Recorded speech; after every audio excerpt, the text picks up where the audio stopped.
Joan of Arc, a woman, a saint, whose story seems like pure fiction.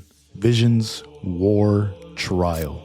The life of Saint Joan of Arc is far from being mere legend. Her life is one of great accomplishment, determination, holiness, devotion, and mystery. A powerful historical figure not just in the history of the Catholic Church, but the history of the world. Now, who doesn't love a good war story? I mean, they always start with a young child and a dream, but this story starts with a vision. Joan of Arc, a young girl born into a peasant home on the outskirts of Paris in Domremy, France in the year 1412. She is the daughter of tenant farmer Jacques of Arc and Isabelle Romée. She was an extraordinary girl, receiving visions at just the age of 13. These visions were of blinding light figures with voices instructing Joan to join in the war, reclaim French territory, and return the throne to Charles VII. Because of her visions, she became more devoted to the Catholic Church and pledged to remain a virgin as part of her God-given mission to soon aid in the war. At age 16, she was arranged to marry someone chosen by her father. This, of course, would violate her promise to God to remain chaste and deny the arrangement to the point of settling it in a local court. Imagine the reaction on her father's face after refusing to go along with the arrangement and then telling him that it's time for her to go to war. I mean, it kind of looks like there was two front lines in Domremy. Saint Joan of Arc was born into the current war with the front lines just outside of Domremy. They call this war the 100 Years' War, a war waged between England and France from 1337 to 1453. It is the longest war in European history with an estimated 2 to 3 million deaths. This war lived to see multiple kings and generations. In fact, the war itself is split into a trilogy, the Edwardian War. This is the beginning of the war started by the monarch of England, Edward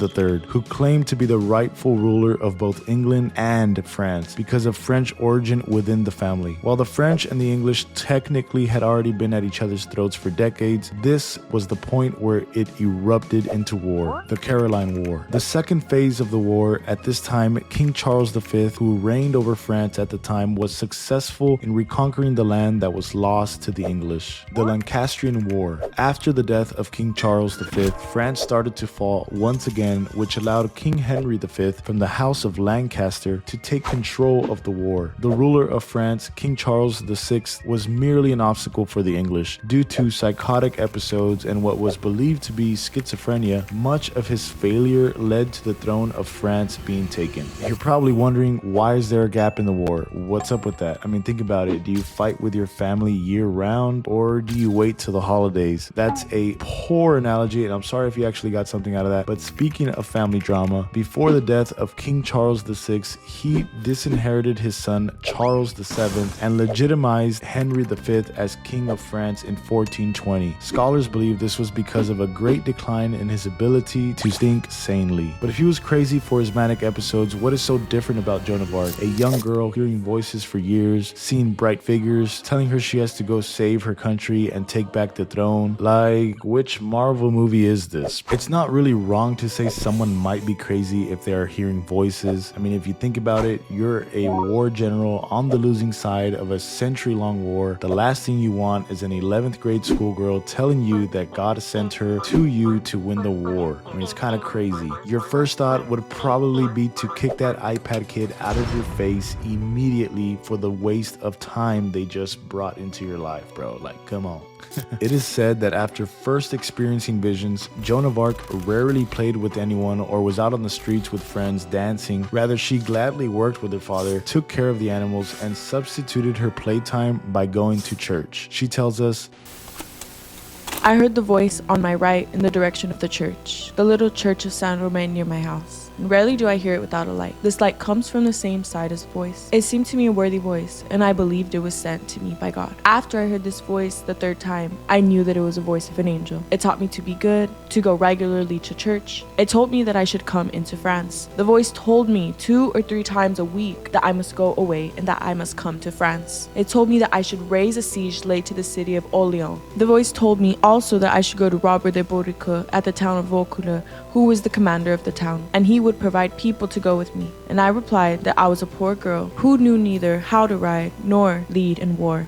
I mean, that's freaking badass, bro. There are claims that she may have had schizophrenia or epilepsy because of the bright visions and figures she says to have experienced. But what if Joan of Arc was, in fact, not crazy? Here are a few brief mentions of different researchers that claim there is no evidence to diagnose Joan of Arc with any mental sickness. Dr. John Hughes, certified by the American Board of Psychiatry and Neurology, in his academic journal Epilepsy and Behavior, states this to be unlikely considering her vigorous wartime and active childhood. Dr. Philip Makowick, author of Post-Mortem in 2007, professor and vice chairman of medicine at the University of Maryland School of Medicine, he says, although our jury believes she lacked substantial capacity to appreciate the criminality of the acts of heresy of which she was convicted in 1431, their verdict does not prove she suffered from a delusional disorder. Dr. Ralph Hoffman, professor of psychology at Yale University, also claims that hearing voices is not necessarily a sign of mental illness. The visions Joan of Arc experienced continued up till she was 16, when she had finally decided to go out and join the war. In her first attempt to meet with Charles VII, Joan of Arc was dismissed by General Robert de Baudricourt. At the time, there was a prophecy, a rumor growing that a virgin was supposed to enter into the war and save France. Joan claimed that she was the virgin foretold, and it was her divine purpose to carry out this God-given mission. It would take a little more than saying, "I'm the hero virgin," to convince the magistrate. So with a bit of time, she accumulated enough support, even from a few soldiers, to persuade the reluctant General Robert. Eventually, she was allowed a second meeting with General Robert. He was then informed of her vision. It was a vision about the Battle of Rouvray, just north of Orleans. Days later, he was informed of that same bloody battle by his own messengers. This was enough for the general to realize that this young girl wasn't some crazy lunatic or some crazy iPad girl. The time came for her to meet the destined to be King Charles VII. Joan of Arc is granted her meeting. She is given an army.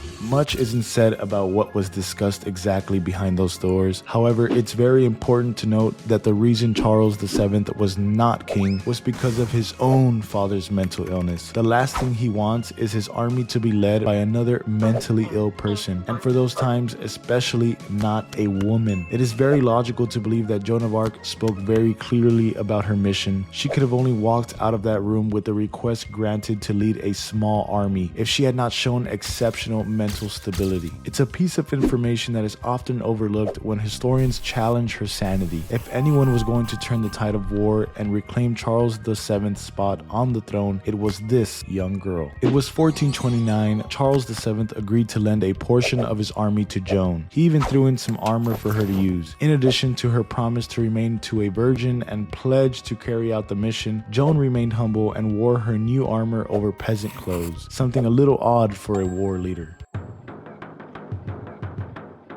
The Siege of Orleans. It was time for the hero's debut. In order to take control of the war, Joan of Arc had to defeat the English at the Siege of Orleans, which was very unlikely. During her departure, she had written a letter to the English commanders demanding they cease fire before her arrival. This is a bit of what she wrote in that letter. You, archers, soldiers who are around Orleans, go back to your own land in God's name. And if you do not do so, watch for the maiden, and you will shortly contemplate your misfortunes. Remember, this is a 16 to 17-year-old girl telling an army that if they don't leave, she is basically going to demolish them. So a bit of insight on this historical battle. Orleans was a pretty valuable town. It was prospering and was free of English control. It wasn't until October 8, 1428 that the English decided to surround the city and capture it, eventually driving out French forces by October 23, 1428. After fully taking control of the city, the English increased their forces around the city in order to fend off against any more French soldiers. Fast forward to late April 29th, 1429, when Joan of Arc is finally on the horizon of the city with her army of about 3,000 soldiers. She was determined that this 7-month siege was going to cease. While the French and the English armies battled it out near the western section of Orleans, leaving the eastern section with less protection, Joan of Arc took swift opportunity. Before her arrival, it was around 6,000 to 7,000 English against 3,000 French, meaning that Joan's arrival may very well have been heaven sent. Joan of Arc spent much of her time scouting, fighting, and boosting morale, but she also tended to the citizens of the city, providing food, water, and money. Even in the midst of war, this young girl had a heart like Christ. On May 7th, 1429, Joan led a two-sided attack on Boulevard Tourier, one of the major forts of Orleans. It was the last fort that needed to be secured by French hands in order to turn the tide of war and reclaim Orleans. Joan led soldiers and armed citizens, boosting morale. At some point, she was struck by an arrow to her shoulder and was advised to sit out of the rest of the battle. She refused. Instead, she pulled out the arrow and resumed fighting. About 1,000 English soldiers had fallen that day. 600 were captured. The enthusiastic French army had won the day and won back their city. The next morning, on May 8th, the French and English soldiers stood facing each other across the field, standing like stone. The English knew they could not pursue any longer and decided to return to other English units. It is said that the French were eager to go after them, but because it was Sunday, Saint Joan of Arc commanded they rest, for it was the Lord's Day. After the first major victory the French had achieved in years, Joan of Arc was eager to continue. Although Orleans itself was secure, the surrounding regions of the Loire River were still English controlled. She spent the month of June taking back Jargeau, Meung, and Beaugency. By the end of June, the Loire River was finally in the hands of the French, and the army had gained enough confidence to march to Reims, the city in which French Dauphin's princes are crowned king. This was the next step for Charles VII to reclaim and legitimize his kingship. Charles VII and Joan succeeded and concluded this campaign on July 17, 1429. Joan's battle continues and she is captured. Although turning the tide of war, giving the French a chance and the opportunity for King Charles VII to be rightful ruler, Joan of Arc continued her conquest. In May of 1430, she made her way into the town of Compiègne, which was under control of the Burgundians, allies to the English. The beginning of her tragic end was here. While leading a fight against the Burgundians, she was finally captured on May 23, 1430, and was ultimately sold to the English like some criminal. In an attempt to buy her back, the English saw that this capture was more of a symbol to the French. Basically, your hero has fallen, so will you. Any amount of money was rejected in trade of the young warrior. The trials of Joan. The English sent her over to the theology faculty of the University of Paris, where she was to be put before Bishop Caucon of Beauvoir and the Vice Inquisitor of France. Her trials took place in Rouen and in Paris between the months of February and March of 1431. She was tried about a dozen times, answering to the 70 charges she had been given, most of them accusing her of heresy and insubordination against the church. Joan of Arc was sincere and determined, and her persuasive attitude made it to where the charges were dropped to a mere 12. She endured the accusations and all the different tactics that the judges used against her. They denied her confession and her Holy Communion,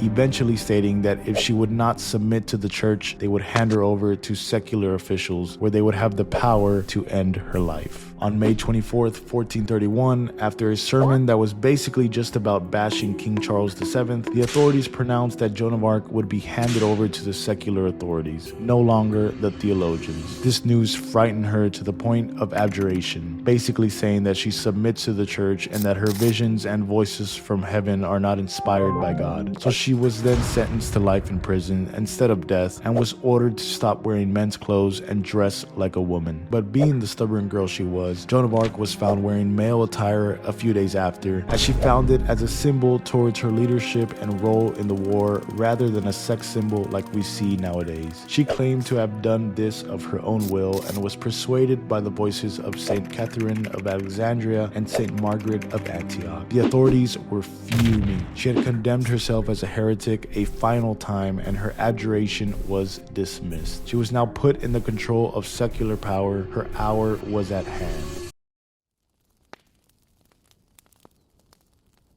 The end of the maiden redemption. On May 30th, 1431, in the city of Rouen, France, at the Place de Vieux Marche, she was put before a crowd and her judges. The young warrior and saint had been sentenced to death by fire. She was led to the stake and was set aflame. Being burned alive, Joan of Arc requested a crucifix to be held high as she praised the Xavier once more, holding true to the visions she had from God till her dying and tragic death. The short but powerful, amazing life of this saint had come to an end. end. Her legacy and story are infamous to this day. The church around that time, especially in those regions, had its share of corruption and wrongfully ended the life of young Saint Joan of Arc. The maiden was beatified in April 1909 by Pope St. Pius X and later canonized by Pope Benedict XV on May 16, 1920. Her excommunication and martyrdom was judged as wrongful and invalid. Pope Pius X writes, "Joan has shone like a new star destined to be the glory not only of France, but of the universal church as well." A story that began with heavenly visions, ending in a tragic flame of injustice, only to be redeemed as a saintly symbol of justice and strength. Saint Joan of Arc truly was the warrior saint. Thanks for watching, guys. I hope you enjoyed this video. If you did, please leave a like and subscribe and let us know what you think in the comments down below. Appreciate you. God bless. Peace out.